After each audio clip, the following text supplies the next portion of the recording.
الحمد للہ رب العالمین والصلاة والسلام علی رسولہ الکریم وعلی آلہ وصحبہ اجمعین ومن تبعہم بإحسان الی یوم الدین اما بعد فاعوذ باللہ من الشیطان الرجیم بسم اللہ الرحمن الرحیم رب اشرح لی صدری ویسر لی امری واحلل عقدۃ من لسانی یفقہوا قولی ربنا زدنا علما وفہما اللہم فقہنا فی الدین اللهم إنا نسألك علما نافعا ورزقا طيبا وعملا متقبلا ربنا آتنا من لدنك رحمة وهيئ لنا من أمرنا رشدا باب الزكاة من الإسلام قوله تعالى وما أمروا إلا ليعبدوا الله مخلصين له الدين حنفاء ويقيموا الصلاة ويؤتوا الزكاة وذلك دين القيمة.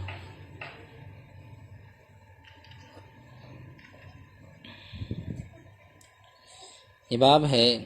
کہ زکوٰۃ اسلام میں سے ہے، اور اللہ تعالیٰ کا یہ فرمان وما امروا، اور انہیں نہیں حکم دیا گیا تھا الا مگر لیعبدوا اللہ، یہ کہ اللہ کی عبادت کریں، مخلصین لہ الدین، اس کے دین سے مخلص ہو کر، خالص ہو کر، حنفاء یکسو ہو کر، ویقیموا الصلاۃ نماز قائم کریں، ویؤتوا الزکاۃ زکوٰۃ ادا کریں، وذالک دین القیمہ، اور یہی ایک پختہ دین ہے. باب کے حوالے سے یہ بات قابل توجہ ہے کہ امام بخاری رحمہ اللہ نے پہلے نماز کا باب ذکر کیا، آپ نے پڑھا ہوگا الصلاۃ من الایمان، اب زکوٰۃ کا باب ذکر کر رہے ہیں الزکوٰۃ من الاسلام. وہاں ایمان کہا، یہاں اسلام کہا. پہلی بات تو یہ ہے کہ بتانا ہی چاہتے ہیں کہ زکوٰۃ کو میں نے اسلام سے جوڑا ہے اور نماز کو میں نے ایمان سے جوڑا ہے، تو اس کا مطلب یہ ہے ایمان اور اسلام ایک ہی چیز ہے. اور پھر یہاں پہ اللہ تعالیٰ کا جو فرمان ہے نماز قائم کریں، زکوٰۃ ادا کریں، اور وذالک دین القیمہ، اور یہ ایک پختہ دین ہے. تو اس سے مراد یہ ہے کہ اسلام، ایمان اور دین، یہ تینوں چیزیں ایک ہی ہیں. یہ لکھ لیجئے، اسلام، ایمان اور جو دین ہے یہ ایک ہی ہے. یہاں سے یہ ثابت ہو رہا ہے، امام بخاری رحمہ اللہ یہ چیز ثابت کرنا چاہ رہے ہیں، یہ لکھ لیجئے آپ. دوسری بات باب کے حوالے سے کہ آپ نے قرآن میں پڑھا ہوگا اللہ تعالیٰ نے جو حکم دیا ہے آیت نمبر سورہ بقرہ آیت نمبر 43 میں وَأَقِیمُوا الصَّلَاةَ وَآتُوا الزَّکَاةَ وَارْکَعُوا مَعَ الرَّاکِعِینَ، کہ نماز قائم کرو، زکوٰۃ ادا کرو، اور رکوع کرنے والوں کے ساتھ رکوع کرو. وَأَقِیمُوا الصَّلَاةَ وَآتُوا الزَّکَاةَ وَارْکَعُوا مَعَ الرَّاکِعِینَ، نماز قائم کرو، زکوٰۃ ادا کرو، رکوع کرنے والوں کے ساتھ رکوع کرو. تو یہاں پہ امام بخاری رحمہ اللہ نے باب کو، جیسے میں نے پہلے بھی ذکر کیا تھا ایک مرتبہ،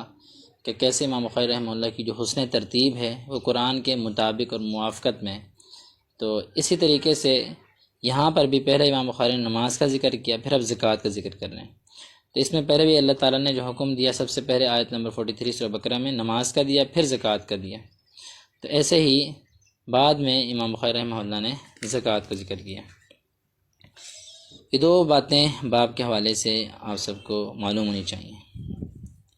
قال حدثنا اسماعیل قال حدثني مالك بن انس عن امه ابي سهيل بن مالك عن ابيه انه سمع طلحة بن عبيد الله يقول جاء رجل الى رسول الله صلی اللہ علیہ وسلم من اهل نجد. اس کی ذرا سند پہ آپ غور کر لیں تھوڑا سا. سند میں پہلی بات یہ ہے کہ امام بخاری کے جو استاد ہیں اسماعیل، یہ امام مالک رحمہ اللہ کے بھانجے ہیں. قال حدثني مالک بن انس امام مالک کے بھانجے ہیں. اور پھر اس کے بعد امام مالک جن سے روایت کر رہے ہیں عن امی ہی ابو سہیل، وہ ابو سہیل جو ہیں وہ امام مالک کے چچا ہیں. عن امی ابی سہیل ابن مالک عن ابیہ، تو ابو سہیل جو ہیں وہ اپنے والد مالک سے روایت کرتے ہیں، تو وہ امام مالک کے کیا ہوئے؟ دادا. تو یہ سند میں ایک تو یہ بات ہے کہ تمام روات وہ ایک دوسرے کے رشتہ دار ہیں، تمام راوی ایک دوسرے کے عزیز ہیں، رشتہ دار ہیں۔ اور دوسری بات یہ ہے انہ سمع طلحہ بن عبید اللہ یقول، طلحہ بن عبید اللہ رضی اللہ تعالی عنہ یہ صحابی رسول ہیں، اور یہ سارے کے سارے راوی مدنی ہیں، مدینہ کے رہنے والے ہیں۔ یہ چیزیں آپ نوٹ کر لیجئے۔ جس طرح باب کے اندر 2 باتیں تھیں، اسی طرح اس سند کے اندر بھی یہ 2 باتیں آپ نے یاد رکھنی ہیں۔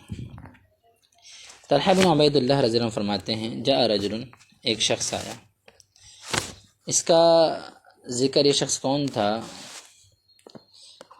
تو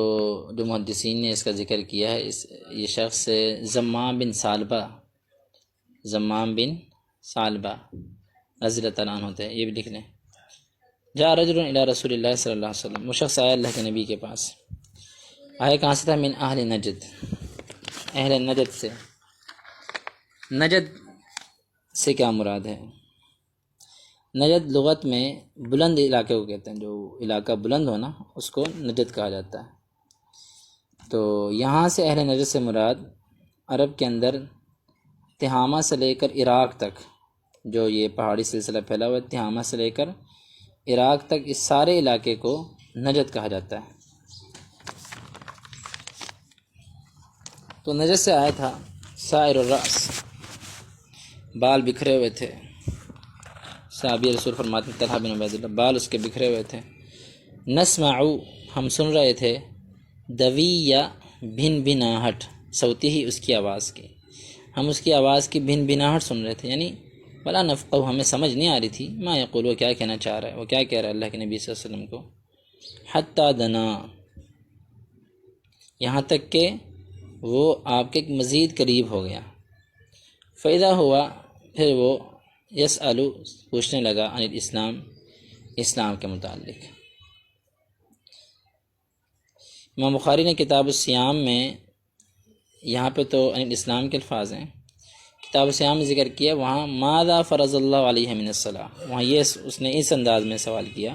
کہ اللہ نے مجھ پر کیا چیز فرض کی ہے۔ فقال رسول اللہ صلی اللہ علیہ وسلم، تو اللہ کے نبی صلی اللہ علیہ وسلم سے فرمایا، 5 صلوات فی الیوم واللیلہ، 5 نمازیں دن اور رات میں، 5 نمازیں جو ہے تجھ پہ فرض ہیں۔ فقال، اس نے پوچھا، حل علیہ غیرہا، کیا اس کے علاوہ بھی کوئی میرے اوپر فرض ہے؟ قال لا، آپ نے فرمایا نہیں، نمازوں میں سے اور کوئی فرض نہیں، نماز تجھ پہ یہ 5 نمازیں فرض ہیں، الا ان تطوع، مگر یہ کہ تو نفلی عبادت کرے، نفل نماز پڑھے۔ قال رسول اللہ صلی اللہ علیہ وسلم، اللہ کے رسول صلی اللہ علیہ وسلم نے فرمایا، وصیام رمضان، اور رمضان کے روزے تجھ پہ فرض ہیں۔ قال حل علیہ غیر، اس نے پوچھا کہ محبوب کیا اس کے علاوہ بھی مجھ پہ کوئی اور روزے فرض ہیں؟ قال لا، آپ نے فرمایا نہیں، الا ان تطوع، مگر یہ کہ تو جو ہے وہ نفلی عبادت کرے۔ قال وذکر له رسول اللہ صلی اللہ علیہ وسلم، قال هل علی غیرہ، اس نے پوچھا اللہ کے نبی کیا اس کے علاوہ بھی مجھ پہ کوئی فرض ہے؟ قال لا، فرمایا نہیں، الا ان تطوع، مگر یہ کہ تو نفلی روزے رکھے۔ قال وذکر له رسول اللہ صلی اللہ علیہ وسلم، راوی حدیث کہتے ہیں کہ پھر اللہ کے نبی صلی اللہ علیہ وسلم نے ان سے کہا، ذکر کیا زکوٰۃ کا، کہ بھئی زکوٰۃ بھی تجھ پہ فرض ہے۔ قال حل علی غیرہا، اس نے پھر سوال کیا اللہ کے نبی کیا مجھ پہ اس کے علاوہ بھی کوئی چیز فرض ہے؟ قال لا، فرمایا نہیں، الا ان تطوع، مگر یہ کہ تو نفلی صدقہ وغیرہ کرے۔ قال، راوی حدیث کہتے ہیں، فادبر الرجل، آدمی واپس جب جانے لگا نا، فادبر، پھرنے لگا، وہ یقول، یہ کہتے ہوئے وہ پھرا، مطلب جاتے ہوئے اس نے یہ کہا، واللہ، اللہ کی قسم، لا ازید علی ھذا، میں اس پر اضافہ نہیں کروں گا، میں نے کہ جو آپ نے مجھے اس کے نا کئی اس قول میں احتمالات ہیں بہت زیادہ۔ ایک تو یہ ہے کیونکہ یہ شخص زمام بن ثعلبہ آیا تھا بنو سعد بن بکر قبیلے سے، ان کی طرف سے سمجھو ایک وفد کی صورت میں آیا تھا، تو ایک تو یہ احتمال ہے کہ اس سے مراد یہ ہے کہ لا ازید علی ھذا، کہ اللہ کے نبی صلی اللہ علیہ وسلم میں اس قول پر، مطلب جو کچھ آپ نے بتایا ہے وہاں جا کر بتانے پر میں ایک چیز کا بھی اضافہ نہیں کروں گا، یعنی اپنی طرف سے نہیں ملاؤں گا، ولا انقص اور نہ ہی کمی کروں گا، جتنا آپ نے مجھے بتایا ہے میں اتنے ہی باتیں ان کو جا کے بتاؤں گا۔ ایک تو یہ بات ہے، اور دوسرا اس میں یہ احتمال ہے کہ ممکن اس کا معنی یہ ہو لا ازید علی ھذا ولا انقص، کہ جو آپ نے مجھ پہ چیزیں فرض بتلائی ہیں میں اس کو عمل کرتے ہوئے، یعنی عمل کرنے میں نہ اس میں اضافہ کروں گا ولا انقص، اور نہ ہی میں اس میں کمی کروں گا، یعنی جتنے آپ مجھ پہ 5 نمازیں فرض ہیں تو میں 4 نمازیں نہیں بلکہ 5 ہی پڑھوں گا، کمی نہیں کروں گا۔ اسی طرح زکوٰۃ جب نصاب کو پہنچوں گا میں زکوٰۃ ادا کروں گا، کوتاہی نہیں کروں گا، یعنی یہ مراد ہے، یہ معنی زیادہ اقرب ہے۔ قال رسول اللہ صلی اللہ علیہ وسلم، جب اللہ کے نبی صلی اللہ علیہ وسلم نے یہ سنا تو آپ نے فرمایا افلح ان صدقہ، اگر یہ بندہ سچ بول رہا ہے تو یہ بندہ کیا ہے؟ کامیاب ہے۔ افلح، کامیاب ہے یہ شخص، ان صدقہ، اگر یہ سچ کہہ رہا ہے۔ یہ آپ نے حدیث سماعت کی۔ اس میں جو نکات ہیں سند کے علاوہ، کیونکہ سند کے اندر آپ نے یہ باتیں جو ہے وہ لکھی ہیں، 2 باتیں، ایک تو یہ کہ تمام راوی ایک دوسرے کے رشتہ دار ہیں، اس کی تفصیل ہم نے بتائی، اور دوسری بات یہ تھی کہ سارے راوی مدنی ہیں۔ متن میں جو پہلا نقطہ ہے متن کے اندر وہ یہ ہے، جاء رجل الی رسول اللہ صلی اللہ علیہ وسلم من اہل نجد،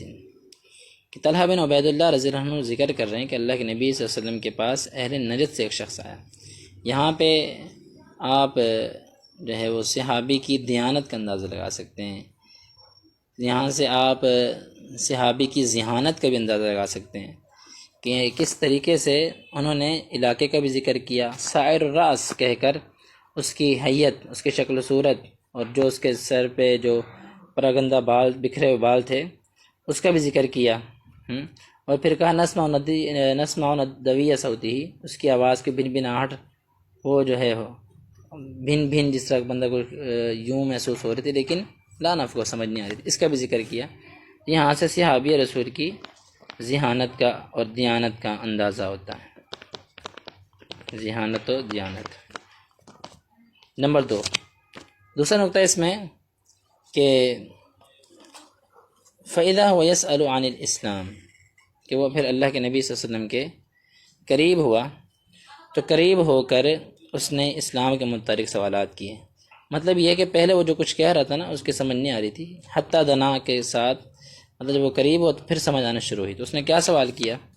اس نے یہ سوال کیا جس طرح میں نے آپ کو بتایا کہ کتاب الصیام کے اندر امام بخاری رحمہ اللہ وہ سوال لے کے آئے کہ اس نے پوچھا ماذا فرض اللہ علیہ من الصلاۃ۔ اس سے اندازہ ہوتا ہے کہ وہ جو ہے نطق بالشہادتین، مطلب کہ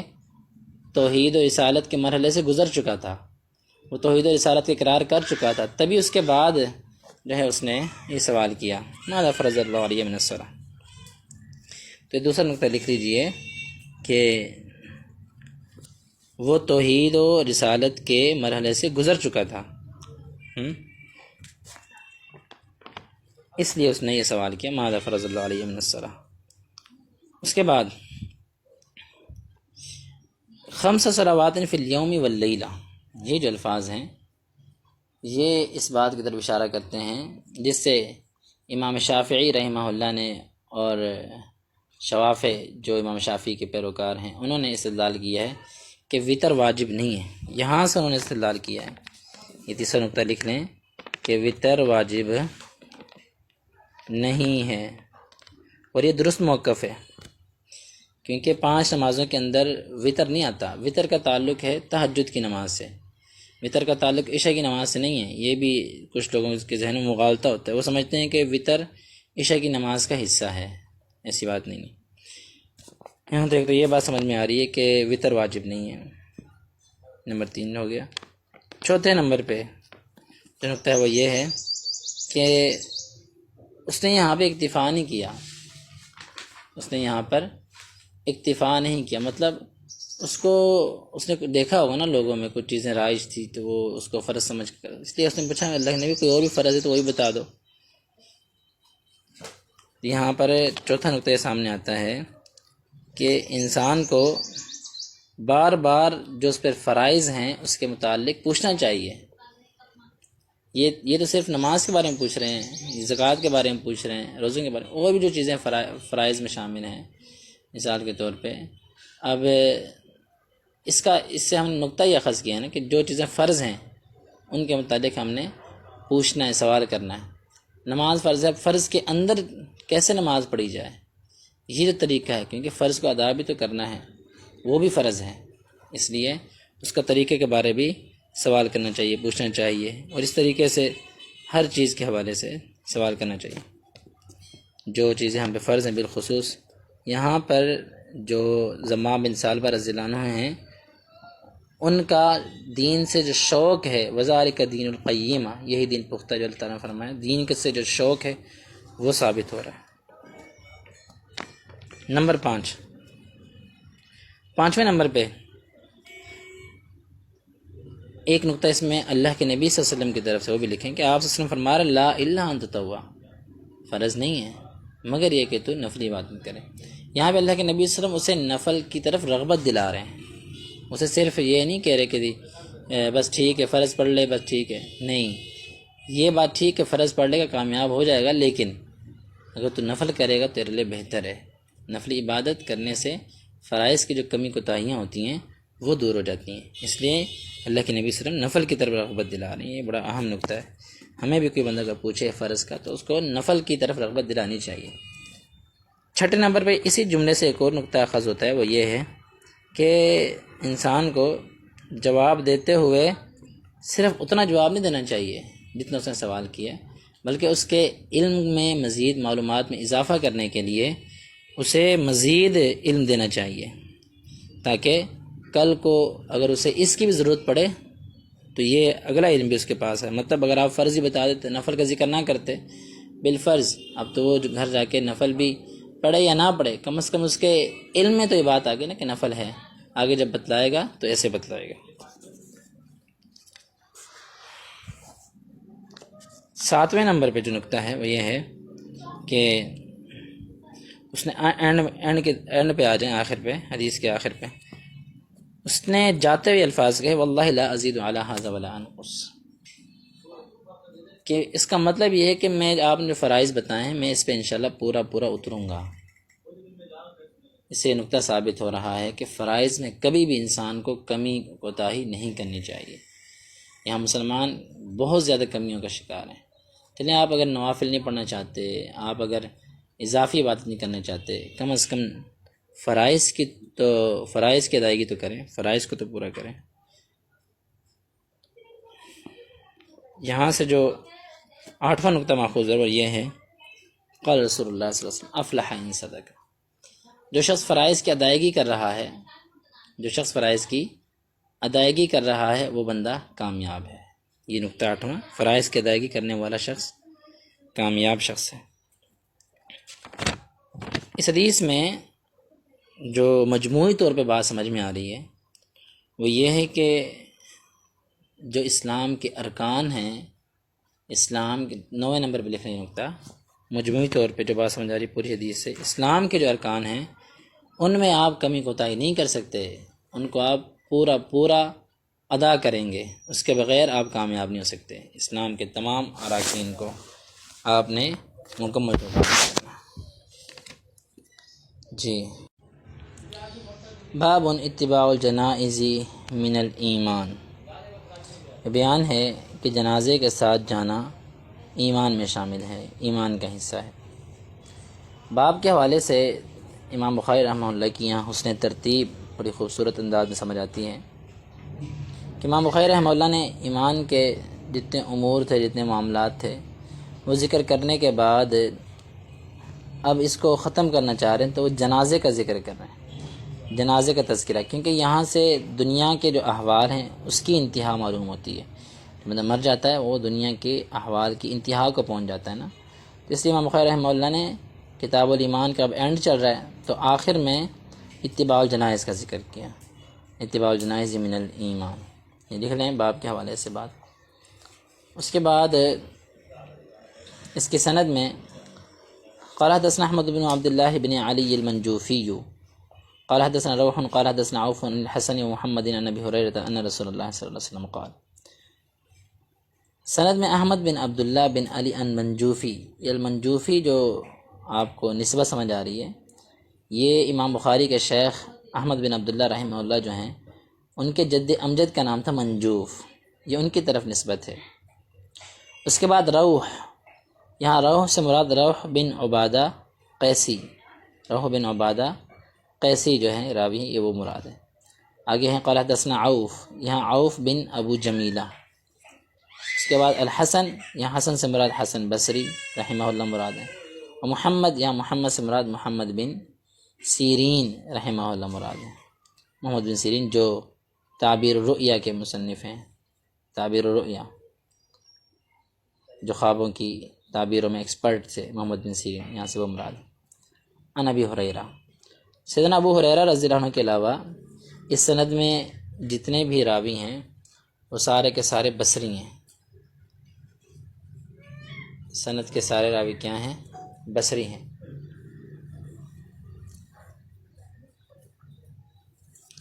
قال حدثنا عن ابی ہریرہ ان رسول اللہ صلی اللہ علیہ وسلم قال، نبی اکرم صلی اللہ علیہ وسلم نے فرمایا من اتبع جنازۃ مسلم ایمانا واحتسابا، جو شخص ایمان رکھتے ہوئے اور ثواب کی نیت سے کسی مسلمان کے جنازے کے ساتھ جائے، اتبع کا مطلب ہوتا ہے پیچھے چلنا، جو کسی مسلمان کے جنازے کے پیچھے چلے ایمانا واحتسابا، ایمان رکھ کے اور ثواب کی نیت سے، وکان معہ، اور وہ اسی کے ساتھ رہتا ہے، حتی یصلی علیہا، یہاں تک کہ اس پر نماز جنازہ پڑھ دی جاتی ہے، ویفرغ من دفنہا، ویفرغ من دفنہا، اور اس کے تدفین سے جو ہے وہ فارغ ہو جاتے ہیں، ویفرغ ہی پڑھ سکتے ہیں، وہ شخص فارغ ہو جاتا ہے من دفنہا، اس کو دفن کرنے سے، فإنہ یرجع من الأجر بقیراتین، پھر یقیناً وہ شخص جو نماز جنازہ پڑھتا ہے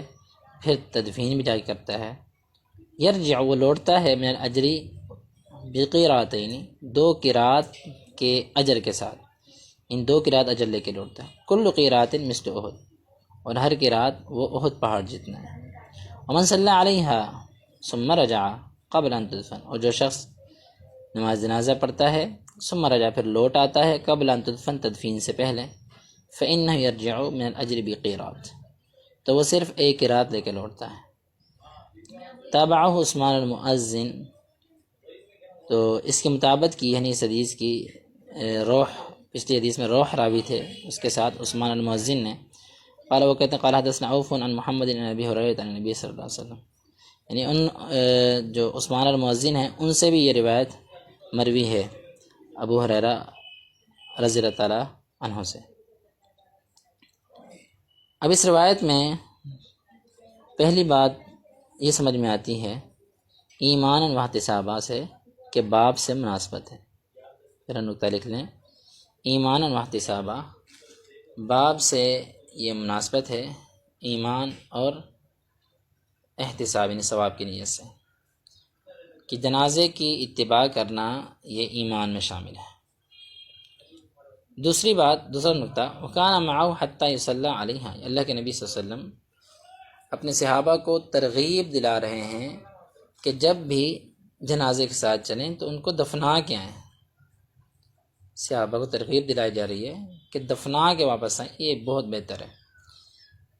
کیونکہ جو اگلے الفاظ ہیں اللہ کے نبی صلی اللہ علیہ وسلم اس میں کہہ رہے ہیں کہ اگر تم ایک مطلب کہ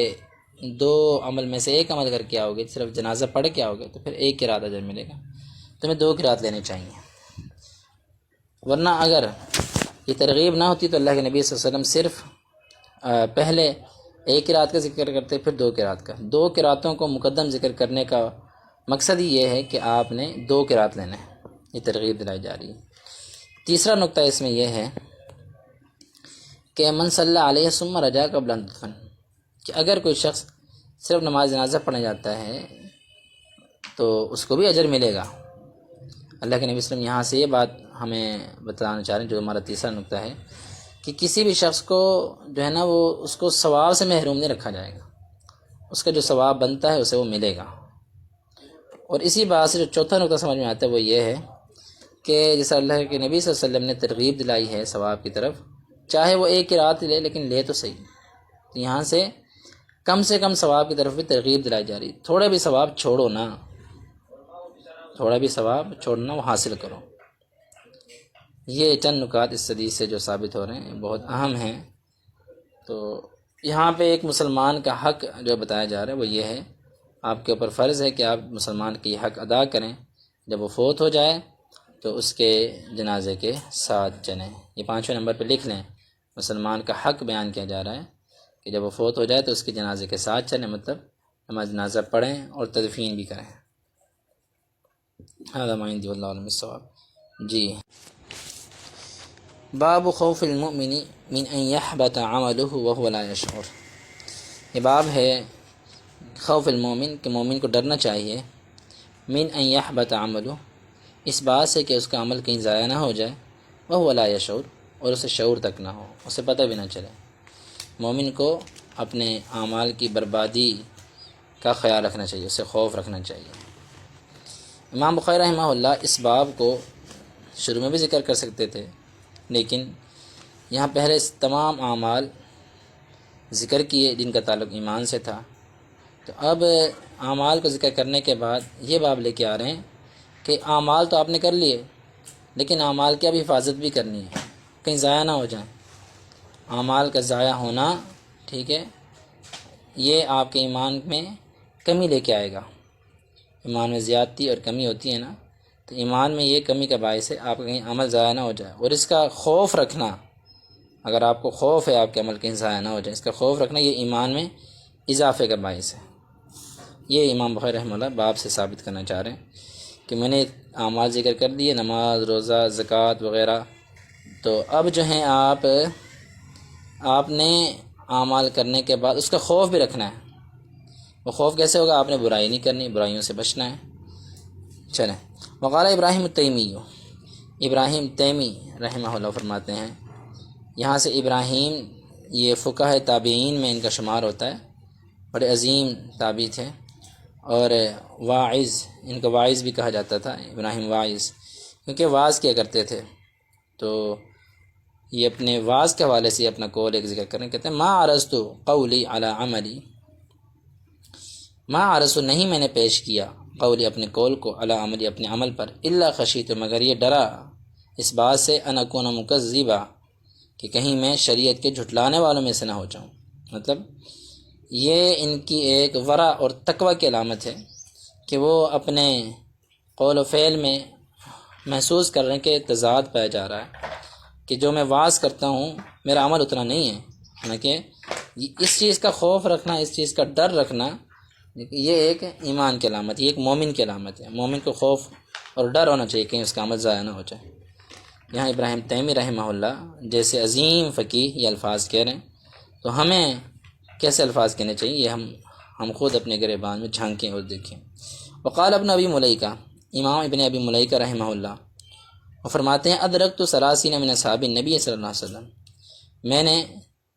اللہ کے نبی صلی اللہ علیہ وسلم کے 30 صحابہ سے ملاقات کی ہے، 30 صحابہ سے ملا ہوں میں، کلہم وہ 30 کے 30 صحابہ یخاف النفاق علی نفسہ، یخاف النفاق وہ نفاق سے ڈرا کرتے تھے، علی نفسی اپنی ذات پہ، یعنی وہ اپنے اوپر نفاق کا ڈر محسوس کرتے تھے، کہیں ہم کوئی ایسا عمل تو نہیں کر رہے کہ جس کی وجہ سے ہم منافقوں میں شامل ہو جائیں، ڈرا کرتے تھے۔ یعنی جو امام بخاری کا باب ہے خوف المومن، مومن کو خوف ہونا چاہیے، یہ ثابت کرنا چاہ رہے ہیں امام بخاری رحمہ اللہ۔ تو امام ابن ابی ملیکہ کہتے ہیں ما منہم احد، ان میں سے کوئی بھی ایسا نہیں تھا، یقول جو یہ کہتا انہ علی ایمان جبریل و میکائیل، کہ وہ جبریل اور میکائیل کے ایمان جیسا ایمان رکھتا ہے، یعنی جس طرح جبریل اور میکائیل علیہ السلام یہ گناہوں سے پاک صاف ہے نا، یہ معصوم الخطا ہیں، گناہ نہیں کرتے، تو صحابہ میں سے کوئی صحابی اس چیز کا دعویٰ نہیں کرتا تھا کہ وہ جبریل اور میکائیل کی طرح گناہوں سے پاک صاف ہیں، مطلب وہ ڈرتے تھے، خوف رکھتے تھے، یہ بات ثابت ہو رہی ہے یہاں سے۔ وَيُذْكَرُ عن حسن، تیسرے نمبر پہ حسن بصری رحمہ اللہ کا قول ذکر کیا جا رہا ہے کہ ما خافہ الا مومن، فرماتے ہیں حسن بصری رحمہ اللہ کہ نہیں ڈرتا اس چیز سے مگر مومن بندہ، یعنی کس چیز سے؟ نفاق سے، منافقت سے، منافقت سے ڈرنے والا مومن ہوتا ہے۔ اور ولا امینہ الا منافق، اور نہیں اس سے امن محسوس کرتا مگر منافق، یعنی جو بندہ نفاق سے نہیں ڈرتا وہ بندہ منافق ہے۔ یہ حسن بصری رحمہ اللہ کا قول۔ تو یہ ان کا جو قول ہے جعفر فریابی، انہوں نے اپنی کتاب صفت المنافق میں متعدد اسناد کے ساتھ متعدد طرق سے حسن بصری رحمہ اللہ کا جو قول ہے وہ موصول ذکر کیا ہے۔ وما يحذر من الاصرار على النفاق، اب امام بخاری رحمہ اللہ مزید یہ بتاتے ہیں وما يحذر من الاصرار على النفاق والعصيان من غیر توبہ، کہ اس باب میں جو جس سے تعلق ہے وہ یہ ہے کہ ما يحذر من الاصرار، جو ڈرایا گیا، یحذر جو ڈرایا گیا ہے من الاصرار، اصرار کرنے سے، اصرار کا مطلب گناہوں پر مقر اور مصر رہنا، گناہوں سے توبہ نہ کرنا، اور النفاق،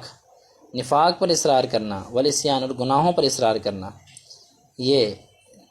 من غیر توبہ، بغیر توبہ کے، یعنی توبہ نہیں کرنی اور گناہ بار بار کرتے رہنے، نفاق بار بار کرتے رہنا۔ تو یہ امام بخاری رحمہ اللہ فرما رہے ہیں کہ اس چیز سے بھی انسان کو ڈرنا چاہیے، لقول اللہ تعالیٰ، کیونکہ اللہ تعالیٰ کا فرمان ہے وَلَمْ يُصِرُّوا عَلَى مَا فَعَلُوا وَهُمْ يَعْلَمُونَ، کہ مومنوں کی صفت یہ ہے کہ وہ نہیں اصرار کرتے اس بات پر جو فعلوا انہوں نے کیا، جو ایک بار ان سے گناہ ہو گیا وہ دوبارہ نہیں کرتے، وہ اس پر اصرار نہیں کرتے، وہ اس کو چھوڑنے کی کوشش کرتے ہیں۔ وَهُمْ يَعْلَمُونَ، اس حال میں کہ وہ جانتے ہیں، مطلب ان کو علم بھی ہے کہ یہ گناہ ہے، تو وہ اس سے بچنے کی کوشش میں لگے رہتے ہیں۔ یہ مومنوں کی صفت ہے، اللہ تعالیٰ نے قرآن میں بیان کی ہے، متقین کی صفات میں شامل ہے۔ تو یہ باب کے اندر جو 3 اقوال ہیں یہ آپ نے یاد کرنے، اور یہ تینوں اقوال آپ نے زبانی یاد کرنے، ان کی عبارت سمیت، اور انشاءاللہ یہ ٹیسٹ میں شامل ہوگی، یہ بات یاد رکھیے گا۔ یہ تینوں عبارتیں امام ابراہیم تیمی کا قول، امام ابن ابی ملیکہ کا قول اور حسن بصری کا قول، یہ تینوں اقوال آپ کو یاد ہونے چاہیے۔ قال حدثنا محمد بن عرعرہ قال حدثنا شعبۃ عن زبید قال سألت ابا وائل عن المرجعہ فقال حدثني عبد الله أن النبي صلى الله عليه وسلم قال سباب المسلم فسوق وقتاله كفر۔ یہاں پہ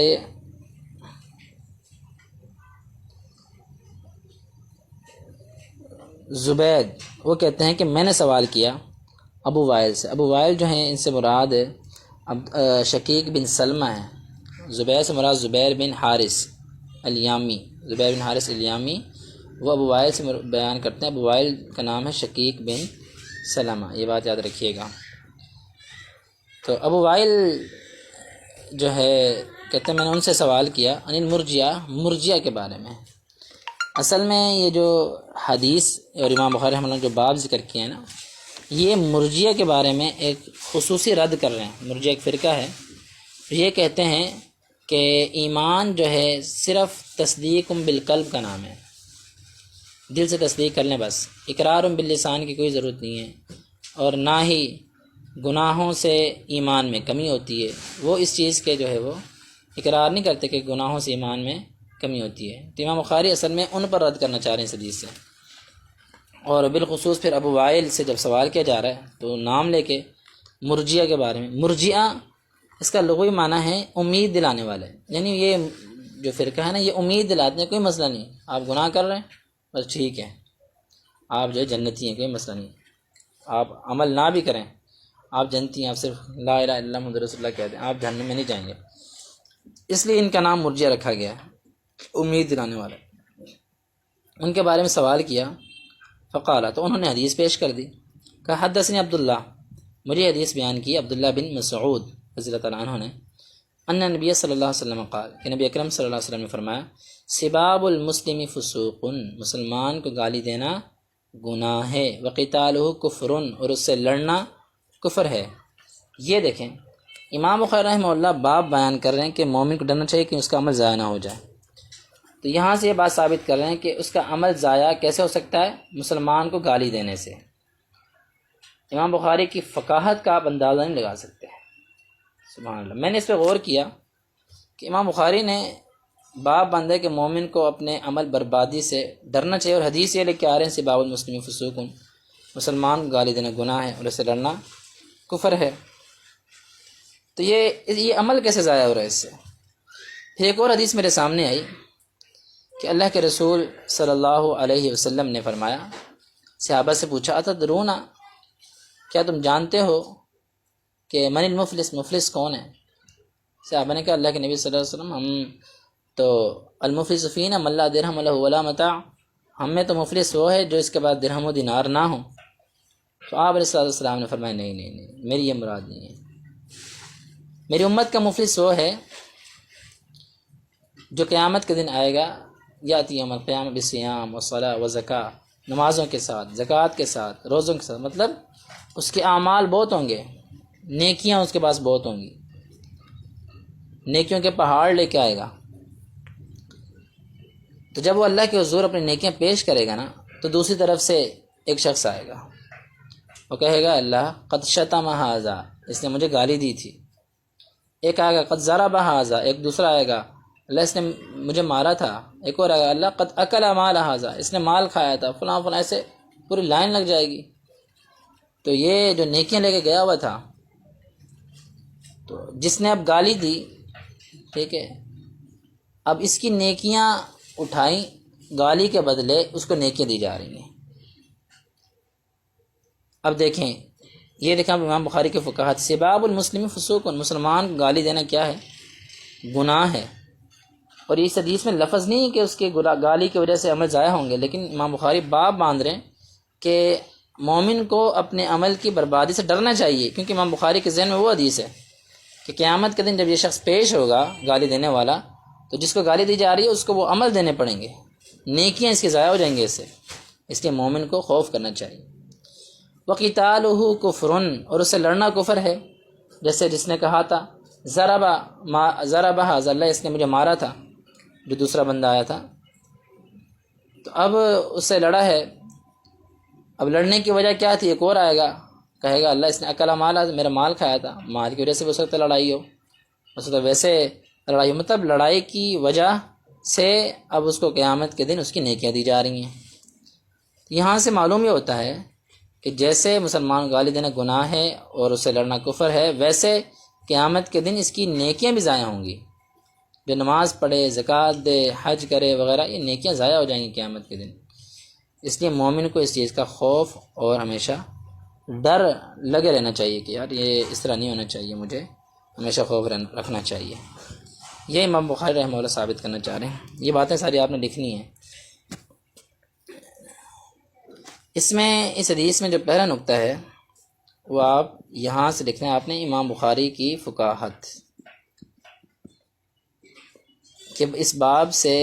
امام بخاری کی فقاہت کا اندازہ ہوتا ہے۔ دوسرا نقطہ آپ لکھیں گے کہ امام بخاری رحمہ اللہ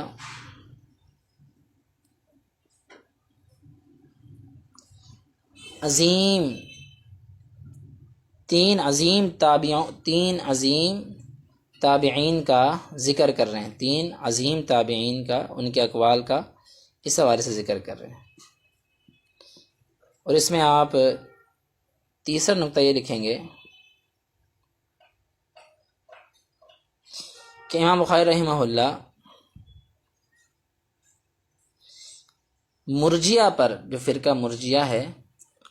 اس حدیث کو پیش کر کے ان کا رد کر رہے ہیں۔ امام بخاری رحمہ اللہ اس حدیث کو پیش کر کے مرجیہ کا رد کر رہے ہیں۔ چوتھا نقطہ آپ یہاں لکھیں گے کہ ایک مسلمان کو گالی دینے سے یا اس سے لڑنے سے اعمال کے برباد ہونے کا خطرہ ہے۔ مسلمان کو گالی دینے یا اسے لڑنے سے نیکیوں کے برباد ہونے کا خدشہ ہے یا خطرہ ہے۔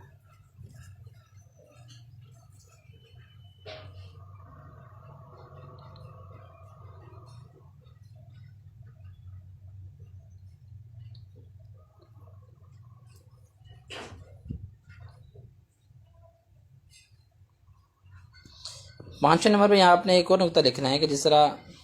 ابو وائل رحمہ اللہ سے مرجیہ کے بارے میں سوال کیا گیا، تو ان کا نام المرجیہ نام لے کر، فرقہ ضالہ یعنی جو گمراہ فرق ہیں ان کے حوالے سے اگر نام لے کے بھی کوئی بندہ سوال کرے تو نام لے کے سوال کر سکتا ہے۔ جی قال حدثنا قتيبة بن سعيد قال حدثنا اسماعيل بن جعفر عن حميد عن انس قال اخبرني عبادة بن الصامت ان رسول الله صلی اللہ علیہ وسلم، اللہ کے نبی صلی اللہ علیہ وسلم خرجا گھر سے نکلے، یخبرو خبر دینے کے لیے، بلیلۃ القدر لیلۃ القدر کی، یعنی آپ صحابہ کو بتلانا چاہتے تھے کہ لیلۃ القدر کون سی رات ہوگی، یا اس رات کو تلاش کرنے کا فارمولہ کون سا ہوگا۔ ایک کلیہ بتا دیتا ہوں، آپ کو پتہ لگ جائے کرے گا۔ اس طریقے سے آپ شب قدر بتانا چاہتے تھے کہ وہ کون سی رات ہیں۔ فتلاح رجلان من المسلمین، تو راستے میں کیا ہوا، دو مسلمان لڑ رہے تھے، فتلاح بس لڑ پڑے، رجلان دو آدمی من المسلمین مسلمانوں میں سے، فقال تو آپ نے فرمایا انی خرجت، میں تو آیا تھا، لیخبرکم میں نے گھر سے نکلا تھا اس مقصد سے کہ میں تمہیں بتلاؤں، بلیلۃ القدر کہ لیلۃ القدر شب قدر کون سی رات ہے، وَإِنَّهُ تَلَاحَ فُلَانٌ وَفُلَانٌ، لیکن فلاں اور فلاں شخص لڑ رہے تھے۔ یہ لڑنے والے دو شخص جو تھے نا ان کا نام ذکر کیا گیا ہے۔ نمبر 1 عبداللہ بن ابی حدرد، لکھ لیں عبداللہ بن ابی حدرد ایک یہ، اور دوسرے کعب بن مالک، یہ دو صحابی آپس میں لڑ رہے تھے۔ اللہ کے نبی صلی اللہ علیہ وسلم نے ان کو مسلمان کہا ہے، مسلمانوں میں سے، فلان و فلان، فرفعت، تو وہ جو ہے نا میرے دل سے اٹھا لی گئی، فرفعت اٹھا لی گئی مطلب میرے دل سے اسے نکال دیا گیا اس بات کو، وعسا اور قریب ہے، یعنی امید ہے، ان یکون خیرا لکم، اسی میں شاید بہتری ہو تمہارے لیے، یعنی اگر ہم بتا دیتے تو آپ نے صرف اسی رات عبادت کرنی تھی، اب آپ کم از کم چلو کم از کم 5 راتیں تو عبادت کرتے ہو نا، یعنی یہ خیر لکم سے یہ مراد ہے۔ تو ہم فرمائے التمسوہا، اسے تلاش کرو، فی السبع 27ویں رات، والتسع 29ویں رات، والخمس اور 25ویں رات۔ مختلف روایات میں مختلف ذکر آتا ہے۔ ایک روایت میں آپ نے فرمایا ہے کہ آخری عشرے کی طاق راتوں میں تلاش کرو، یعنی 21ویں 23ویں 25ویں 27ویں 29ویں، اور ایک روایت میں نام لے لے کے بھی ہے، جس طرح آپ نے سبعی کہا، تسعی کہا اور خمسی کہا، ایسے 21ویں 23ویں کا بھی آپ نے اسپیشل ذکر کیا ہے۔ تو اسے 5 راتیں مراد ہیں، صرف 3 راتیں مراد نہیں ہیں۔ تو اس حدیث میں جو ماخوذ نکات ہے، پہلا تو یہ ہے کہ امام بخاری رحمہ اللہ یہاں سے باب کی مناسبت کیا قائم کر رہے ہیں، سوال پیدا ہوتا ہے نا، یہاں سے باب سے کیا نسبت ہے، تو اس میں یہ ہے کہ مومن کو ڈرنا چاہیے کہ اس کے عمل ضائع نہ ہو جائیں۔ اس میں لڑائی کا ذکر ہے، اس میں کس چیز کا ذکر ہے، لڑائی کا۔ جیسے ہم نے پہلے ذکر کیا کہ مسلمان سے لڑنا کفر ہے، تو یہ اس کا مطلب یہ نہیں کہ مسلمان کافر ہو جاتا ہے لڑنے سے، مطلب یہ کہ علامت کفر والی ہے، کیونکہ مسلمان سے کفار ہی لڑتے ہیں نا، مسلمان تو نہیں لڑتے، یہ بتانا اللہ کے نبی سمجھاتے ہیں۔ اور دوسرا اس میں یہ ہے کہ یہ ممکن ہے کہ تم مسلمان سے لڑتے رہو تو لڑتے لڑتے لڑتے لڑتے تم اہل کفار کے ساتھ مل کے بھی مسلمان سے لڑائی کر سکتے ہیں، اور پھر تم آہستہ آہستہ کفر کی حد تک چلے جاؤ گے۔ یہ بھی اس میں اشارہ ہے، اس لیے لڑنے سے آپ نے بچنا ہے، جہاں لڑائی کا ماحول پیدا ہو وہاں آپ خاموش ہو جائیں، اپنی زبانیں بند کر لیں تاکہ لڑائی ہی نہ ہو۔ اس میں پہلا نقطہ ہے کہ باب کی جو مناسبت ہے وہ لڑنے کے حوالے سے ہے۔ امام بخاری رحمہ اللہ یہ بات ثابت کرنا چاہ رہے ہیں کہ لڑنا یہ عمل کے ضائع ہونے کی طرف آپ صلی اللہ علیہ وسلم اشارہ بتلا رہے ہیں۔ اور دوسری بات کہ لڑائی کی وجہ سے اللہ کے نبی صلی اللہ علیہ وسلم کو شب قدر بھلا دی گئی ہے نا، اس سے معلوم ہوتا ہے کہ گھر میں بھی اگر لڑائیاں ہوں یا آپ لڑائیاں کرتے ہیں یا آپ سے کوئی لڑائی کرتے ہیں اور آپ اس کا جواب دیتے ہیں، جہاں جہاں بھی لڑائیاں ہوں گی وہاں پہ سوء حفظ کے لوگ شکار ہوں گے۔ یہ بات یہاں سے ثابت ہو رہی ہے، حافظے میں کمی آئے گی، یعنی چیزیں آپ بھولنا شروع ہو جائیں گے۔ اگر آپ لڑتے ہیں تو آپ چیزیں بھولنا شروع ہو جائیں گے۔ دیکھو یہ دین کی بات ہے، اللہ کے نبی صلی اللہ علیہ وسلم بتانا چاہ رہے تھے، دین کی بات ہی بھلا دی گئی ہے، اٹھا لی گئی ہے۔ تو یہاں سے معلوم ہوتا ہے کہ یہ جو دین کی برکتیں ہیں، ممکن ہے کہ اگر تم لڑائی کرتے ہو تو دین کی برکتیں تم سے اٹھا لی جائیں، اس لیے لڑائی نہیں کرنی چاہیے۔ گھروں کے اندر بھی، باہر بھی، دوستوں میں، سہیلیوں میں آپس میں پیار محبت سے، اتفاق اتحاد سے رہنے کی کوشش کیجیے، ورنہ برکتیں اٹھا لی جائیں گی۔